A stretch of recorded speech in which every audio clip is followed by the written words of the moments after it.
Hello everyone and welcome back to Caffeinated Dragonware. I'm Lisa, and as you may or may not know, my husband and I are working on a game called X's Stage Left, a mobile game where you play as a total stage hog who's trying to stay on stage as long as possible. Alright, time to resume work on the game. Wait, what? Why is everything so broken? Why is the scaling so off? Who is that guy? Wait, where were you on the night of the murder?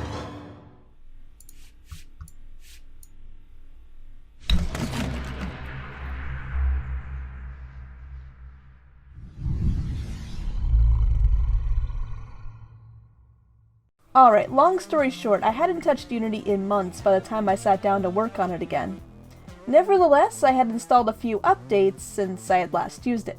So, when I sat down and saw that it was, a horrible mess, I tried updating to the latest version of Unity to see if that would fix my scaling issue. But it only made things worse. So if going forward doesn't work, how about going back?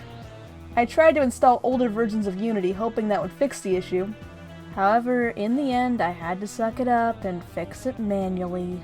Of course. With the scaling problem fixed, I discovered a brand new issue, because of course I did.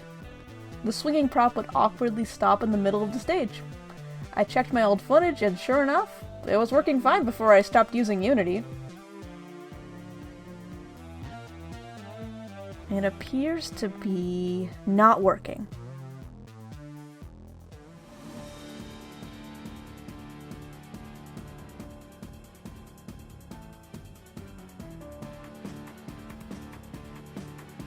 After hours of looking over my code, I finally figured out the issue. Unity had fixed a bug in one of their updates that broke my swinging prop. I had to originally offset the prop angles by 180 degrees. Since the starting point was 180 degrees instead of 0, and Unity quietly set it to 0. After this nightmare, I stopped updating Unity. Now back on track, I started to move the moon from the test stage to the actual game. Easy, right? All I have to do is copy and paste, and now the game's crashing. Wonderful! Weirdly enough, the moon was working fine on the test stage. After hours of looking at my code, I finally figured out the moon was trying to spawn in too soon. I added a delay, and now it's working fine-ish. You see, in order to achieve a nice visual effect, I designed the moon to hit the shadow and both would disappear. This unfortunately created two problems. If the moon hit the player, the shadow won't disappear, and the shadow has a hitbox, which messes with the player and can cause the shadow to disappear too soon.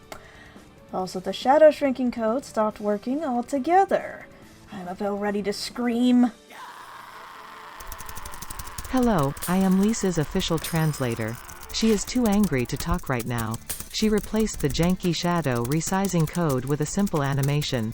Removed the hitbox from the shadow, and she's been screaming ever since. No matter what she tried, she couldn't get the shadow to disappear when the moon impacted other things in the game. After hours of screaming and looking over her code, I attached a script to the moon's shadow that would check if the moon was destroyed. If it was destroyed, the shadow would destroy itself. It's been nice working with you, Gurr. Now self-destruct. Finally! Whew, now everything's working as intended. I need a nap.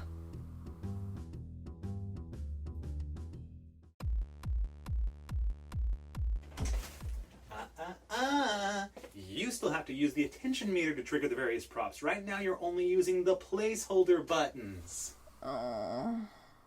Since the swinging prop was created with buttons in mind for testing and demonstration purposes, I naturally ran into a few problems. I hooked the swinging prop script up to the attention meter so the prop would swing in when the first section of the meter was filled. Additionally, I wanted to keep players on their toes, so the prop shouldn't be too predictable. To address this, I had the computer choose a random number between 0 and 2 each time it could potentially swing the prop. 1 tells it to swing left, 2 tells it to swing right, 0 tells it to just skip this altogether. In theory, the prop would swing, and once it finished, the computer would pick a different number. In practice, however, the prop would only swing once, and then never again, of course.